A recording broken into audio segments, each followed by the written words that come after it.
Hello everyone, welcome back to another episode of Dexter Riding in Singapore.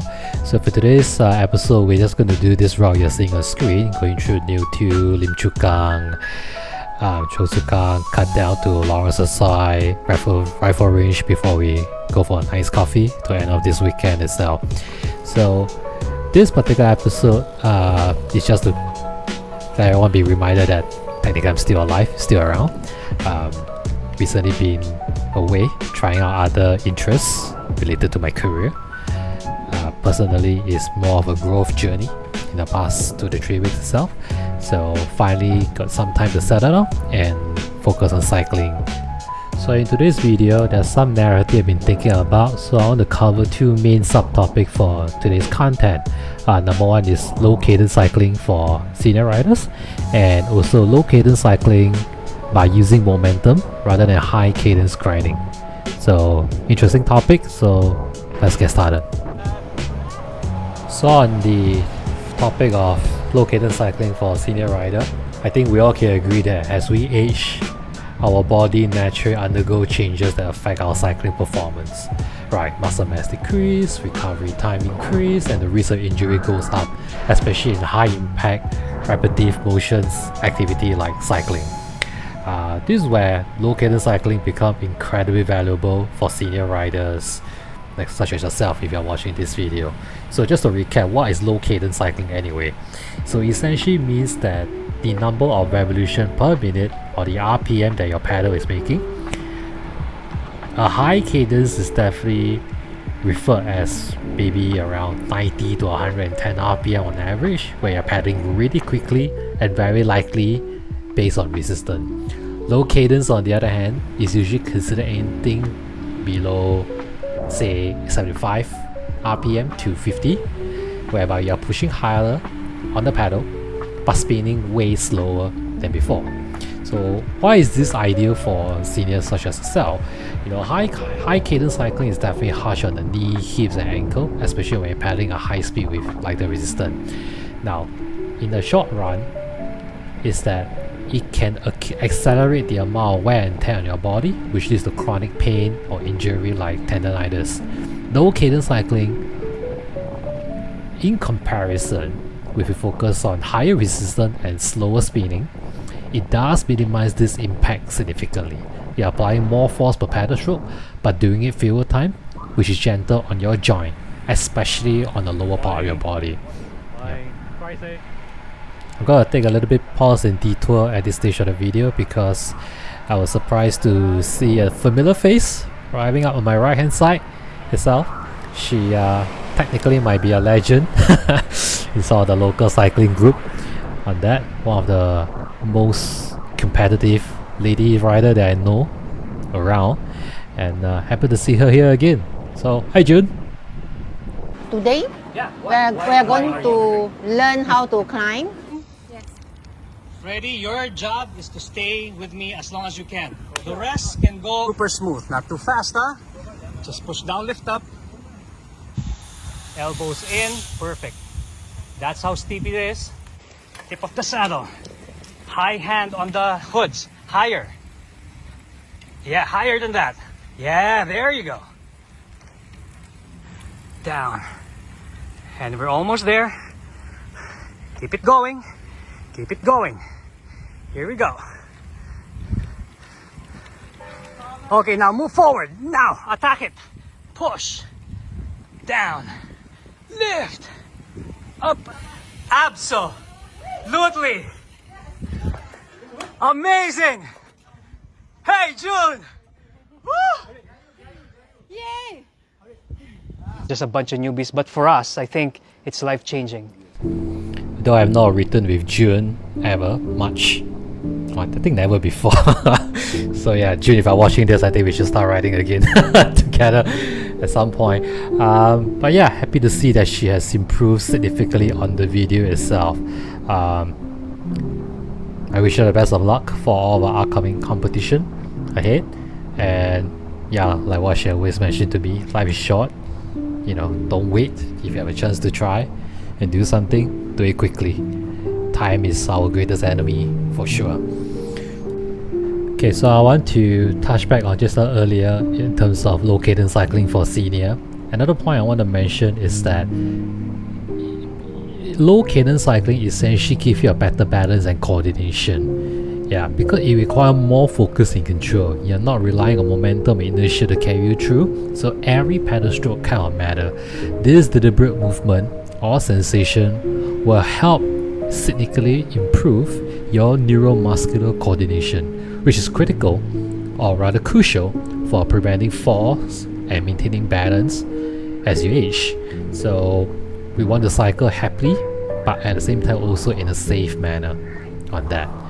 So senior riders, if you're watching this video itself, thank you for watching this. You can start incorporating low cadence drill into your day-to-day cycling routine by simply setting your bike to a higher gear and aim to ride at 50 to 60 RPM on a flat terrain or slight incline. Even 10 to 15 minutes of low cadence work per session, maybe 2 to 3 times a week, can help you significant benefit over time. If you'd like more help or to understand how this is achievable, do reach out to me or the rest of the other CRZ Singapore members itself. I'll be more than happy to share with you how is this possible to assist you and help you find the kid in you that loves cycling once again.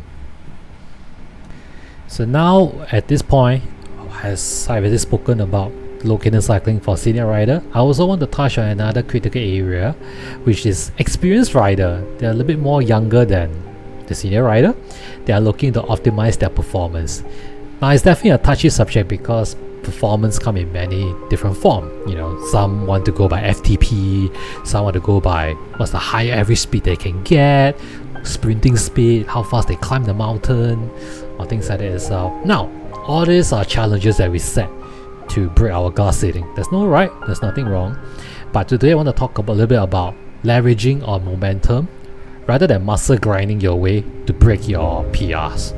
Now, cycling is often romanticized as a battle against resistance. The higher the resistance, the greater the challenge, isn't it? But here's the thing. Constant high cadence grinding isn't the most efficient way to ride. In fact, some of the world's best cyclists, through my general observation, in my opinion, I will likely think that they will tell me that mastering low cadence cycling, especially on varied terrains, can make you faster, more efficient, and less fatigued in the long run itself. Of course, what do you mean by momentum in that sense? Now, in physics terms, momentum is mass times velocity, m equal mv. Right? On the bike, your mass, you and the bike, is multiplied by the velocity of the speed, which create the forward energy. When you're in a high gear and pedaling at low cadence, you are building momentum with each powerful stroke. This momentum will carry you forward between pedal strokes, smoothing out your ride and reducing the energy cost of constant acceleration. Why is this important? Is because it gives you the first significant advantage in energy efficiency. At high cadence, you are constantly accelerating and decelerating. Your legs are spinning fast, but there's a micro pause between each stroke. With low cadence, each pedal stroke is a push and not a spin. Like what you're seeing right now on screen here, this is me maintaining a constant low cadence push going up this slight uphill, as you can see. And now they are coming towards this downhill, gaining the momentum to get up. You don't see me accelerating very quickly or giving a surge of power. No, it's really constant acceleration and constant deceleration for that matter, because this will help me reduce the total energy expenditure over time, which is a critical factor that goes into your durability as an important step to consider for your fitness. Also, at the end of the day, my experience has shown me enough that cyclists that use a lower cadence around 60 RPM on flat terrain can be up to maybe say 10% more energy efficient than those grinding at 90 RPM itself. Now, why is that particularly important, at least for me, and why I don't address this itself, is that it comes down to fatigue management. Constant high cadence will fatigue your legs very quickly because you're creating more muscle fiber for quick light work. With low cadence, you're recruiting fewer but stronger fiber. This delay the onset of your leg fatigue, especially on long ride or races. You know. Now, another thing that often we have a lot of healthy debates online when it comes to figure out what we want to spend money on for our bike is that we often link upgrades to lightweight and aerodynamic to get a higher speed. Now here's a fun fact. If you're thinking about speeds above 20 km per hour itself, aerodynamic resistance become your biggest energy drain. It's not the leg fatigue. Sounds strange, but it's kind of true. Low cadence rider can maintain higher average speed not because they are frantically pedaling to stay in the zone, because they tuck in, get into a lower drag signature, coast slightly on the momentum that they generate, and only push hard when necessary, such as exiting a turn or tackling a short climb. So right now what I'm trying to share with you here on this particular segment of video is us doing a mini play-by segment for 3.1 km to the traffic light before we turn left to head towards Choa Chu Kang along this stretch of Lim Chu Kang Road. So this essentially is what we are trying to achieve here. We're trying to get the momentum up to speed by working together in order to close the gap with the front group ahead. Now to do that, there's two ways to doing this. Either everyone go hard more and do everything by themselves and try to get up to speed and chase the group, or we can work together. Now of course not everyone is suited for this type of ride. It's only for those that wish to challenge a little bit to come to the front and work together on that basis. As you can see, Jin Hao next to me has decided to cut into my signature to get the free draft in order to catch up to speed.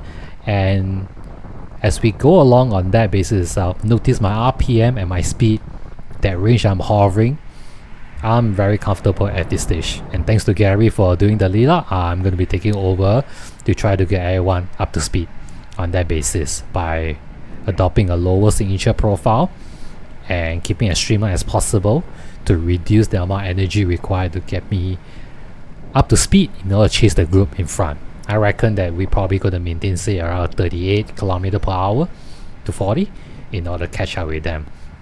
Now there are many different ways we can look to adopt a smaller signature profile, but of course the key question is how can we adopt in a way that's energy efficient and yet doesn't cost money to do it. And that is where there are different types of method that we can employ to learn to do this, but essentially what's most important is that if you found a particular method that can help you to be efficient on that, stick to it. Stick to it. But if not, feel free to try other method that we have on the CRZ channel for it. There are free nuggets of information available for you to understand how do we get up to speed, how do we work together, just for all this little play-by segment in a simulator time trial environment. So yeah, Jin has already got us to speed on that basis, so he has taken a break. Now I'll leave it to Gary, the big guy in front of me, strong guy in front, that is going to get me up to speed to close that group. Now of course, Gary is going to be riding in his own preferred method in order to generate those power to keep on going on that basis, and I applaud him for that, for keeping up to speed, not giving up, and getting me closer and closer to that basis. So once we hit the traffic light, and to me, that was my job. My job was just to now close that gap in the available lead out work that they have done for me. So again, if you notice my RPM, I don't go up to 90, I don't go up to 110 or whatsoever to get up to speed. It's possible to do with high cadence, but low cadence is also able to achieve. And why is that so? Because I want to stress this again. For low cadence itself, you are employing a constant acceleration. It may not be fast acceleration, but you're still accelerating within the realm of what your body is capable of producing and sustaining in a short run. So the way I often see this is that when you are doing low cadence itself, one thing you have to take note and expect is you're not going to be able to get up to speed very quickly. It takes time to build the momentum on that. Therefore, it's not easy for anyone to learn this method that quickly. It takes time. It definitely takes time to master. It took me over a year to master it as well on that. But once you get it, your body will always constantly find itself in the state of very quick self-recovery after each of these hard segment, and being able to push or stay in the rate longer than you could. Alright, hi Jun. Passing you guys safely. Yeah, so at the end of the day itself, if low cadence is something you are interested to experiment, do speak to us, to reach out to me or reach out to the CRZ group. I'll be more than happy to accommodate and just simply explain or show to you, or even let you experience the sensation of why is it to write a low cadence with a group like ours. I'm not saying the other groups can't really do that, they can, but the way I do this is I live and breathe by it. My style of writing has always been like that for so long, so it's hard for me to go to high cadence to demonstrate to you in the other manner way around. So yeah, that's the end of the new 2 segments. So now just taking a very quick short break for recovery segment over here up to Choa Chu Kang. Yep, where we're doing a series of climb on that basis. So I'm not going to have much commentary here, just let you guys enjoy the view a little bit and the music in the background.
We are pushing one of a steeper climb here up along this road, and happen to have with me Naiji, one of the right leader here.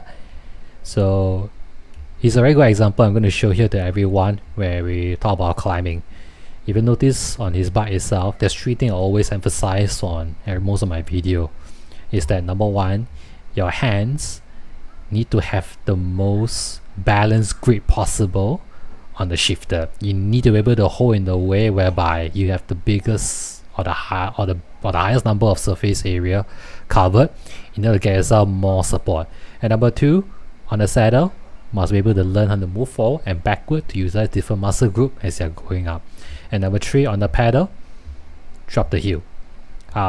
A lot of people don't quite understand that, but what if you don't drop the heel, you are not able to utilize other muscle to help you to climb steady and in a manner that does not exhaust you out a lot. More importantly, when you are climbing as well, don't shake the elbow, or rather don't drop the shoulder.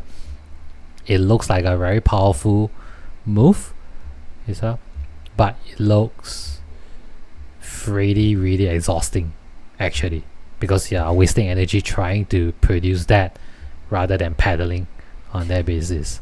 So like for me at this point, if you can see, if you have all these 3 ingredients locked in correctly, generating torque to climb up a short segment punch like this should not be difficult. And again, take a look at the RPM, take a look at the speed I'm going up this heel segment. Yep, I'm not saying that it's hard, there is some difficulty to it, but once you master that, it's definitely something you can repeat very easily, whether it's locally in Singapore or even overseas, right?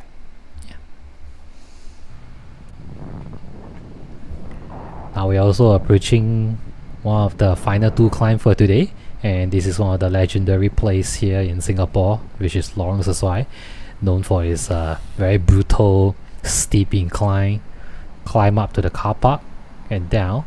And it's definitely a big challenge for a lot of people that are not used to climbing on pretty steep incline, as you can see it in the video itself. I'm not going to be commentating much on how do I tackle this sort of climb on that. Hopefully I'll have a video to do that. And the reason why I don't doing this is because I don't have the proper camera setup in it. Today's the camera is mounted on my helmet, so there's a lot of things I wanted to show when it comes to climbing. What are the main things to take about? So whatever I mentioned just now earlier for 9G is exactly what I'm doing on that, but unfortunately the video is not showing that, so I don't want to go too much deep into it. But I just want you to take a look and see how other riders are trying their best to go out this climb, because it's pretty significantly difficult in my own experience. It's not that easy. Yeah. And there are many ways of doing it, definitely many ways to do it. Some will do on a smaller chainring, slowly to climb up with a steady pace, focusing on their breathing, looking down at the floor. Some might just go zigzag, trying to gain the momentum, the leverage to get up there, like what you see doing for Chin on in front. Again, there's no right and wrong, right? Because at the end of the day, to me, it's very simple. As long as you don't fall down, you don't go into over fatigue mode, you don't bonk in your ride, I find it I call it a successful day in cycling already. Yeah. So once again, just enjoy the view. Not going to be talking much itself or commentating much. So yeah.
Now we are doing the last climb of the day for this route. That will be the Rifle Range Road segment.